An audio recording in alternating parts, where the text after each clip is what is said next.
इंतखाबी गहमा गहमी में जहां सियासी पार्टियां अपने मंशूर पेश कर रही हैं, वहीं अवाम भी अपने मसाइल उम्मीदवारों के सामने रख रहे हैं। NA 125 के नन्हे शहरियों ने सियासी माहौल का फायदा उठाते हुए अपने मसाइल PTI उम्मीदवार को गिनवा दिए। 80% बच्चे यहाँ स्कूल नहीं जाते, यानी इससे ज्यादा ज्यादती आप पाकिस्तान की कौम के साथ कर सकते हैं कि आपकी अगली पूरी नस्ल अनपढ़ उठ जाए। ये बच्चे किस तरह पढ़े लिखे होंगे।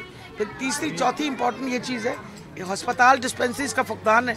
इंशाल्लाह जब हम आएंगे हम इन्हीं चीज़ों पे काम करें। डॉक्टर यास्मीन राशिद ने भी अपने हलके के बच्चों को इनके मसाइल हल करने की तसल्ली दे दी। एक क्लिनिक भी नहीं है जो हमें यहाँ पे चाहिए, और हमारे मोहल्ले में ना पानी भी कम आता है और लोड शेडिंग बहुत होती है। 5 साल में यहाँ पे कोई स्कूल नहीं बना, इतनी दूर स्कूल जाना पड़ता है और हर 5 साल बाद ये वोट मांगने आ जाते हैं। हमें यहाँ से स्कूल बहुत दूर जाना पड़ता है, तो यहाँ पे बहुत कचरा भी बहुत ज़्यादा है और हर मरतबा नवाज शरीफ हमसे वोट मांगने आ जाते हैं, करते कुछ भी नहीं।